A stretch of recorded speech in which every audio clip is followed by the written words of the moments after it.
नमस्कार साथियों, आज हम एक कुंडली से ये विवरण करने जा रहे हैं कि ये महिला अविवाहित क्यों रह गई।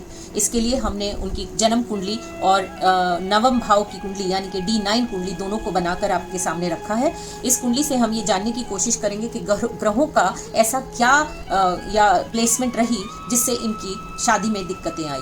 तो इस कुंडली को देखें तो ये सिंह लगन की कुंडली है और सबसे पहले हम लग्नेश की ही चर्चा करेंगे, क्योंकि लग्नेश हमारे जहाँ पर हैं लग्नेश कमजोर हैं तो वो हमें जरूर चेक करना होता है। तो यहाँ पर देखें तो लग्नेश सूर्य बनते हैं और सूर्य अपनी नीचाभिलाषी हो रहे हैं 6 नंबर की राशि में बैठकर। वर्गो राशि है ये और वर्गो में वो बुध देवता के साथ बैठे हैं, ये सही है, लेकिन क्योंकि वो नीचाभिलाषी हो रहे हैं तो कमजोर हो गए हैं। साथ ही साथ इस कुंडली में अगर आप एक और चीज चेक करें कि सूर्य देवता जो लग्नेश हैं वो सप्तमेश जो उनके शत्रु राशि है उससे दृष्ट है, यानी कि शनि से दृष्ट है। शनि की सप्तम भाव से सप्तम दृष्टि यहाँ पर सूर्य को देख रहे हैं। सूर्य को शनि की राशि सप्तमेश है और सप्तमेश सूर्य के शत्रु है। शत्रु भाव यानी कि शत्रु राशि के स्वामी शनि अपनी 7वीं दृष्टि से सूर्य को देख रहे हैं। एक ये कमजोरी यहाँ पर मिलती है। साथ ही साथ अगर हम देखें मंगल एक योग कारक ग्रह दिखता है तो हमें देखने में यहाँ लगा कि मंगल योग कारक है, लगन में बैठे हैं तो सही है,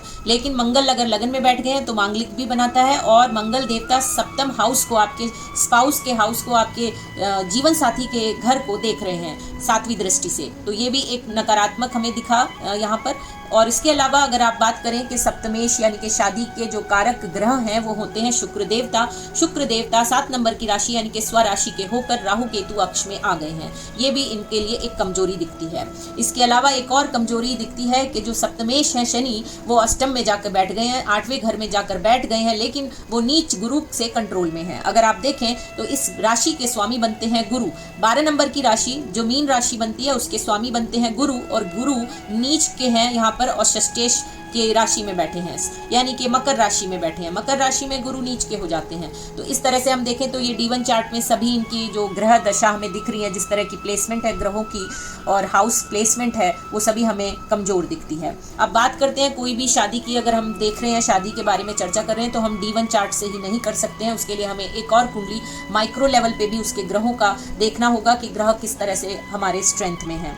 अगर D9 चार्ट में हम देखें तो ये वर्गो लगन की कुंडली बन के आती है हमारे सामने और हम सबसे पहले यही चेक करेंगे कि सप्तमेश जो D1 के स्वामी बनते हैं शनि की प्लेसमेंट क्या है D9 में। तो D9 में शनि हमारे 5th हाउस में प्लेस्ड है, मकर राशि में है, स्वराशि में बैठे हैं, कोई नहीं, अच्छी बात है। लेकिन क्योंकि वो अष्टमेश यानी कि मंगल इस कुंडली में D9 कुंडली में अगर देखें तो आप अष्टमेश बनते हैं मंगल, 1 नंबर की राशि है, यहाँ पर जो है इनकी ये राशि बनती है एरीज राशि के स्वामी मंगल 7 नंबर की राशि में 2nd हाउस में प्लेस्ड हैं और वो 4थी दृष्टि से शनि को देख रहे हैं। तो ये यहाँ पर फिर से हमें मिलता है एक और नेगेटिव पॉइंट शादी के लिए उनकी।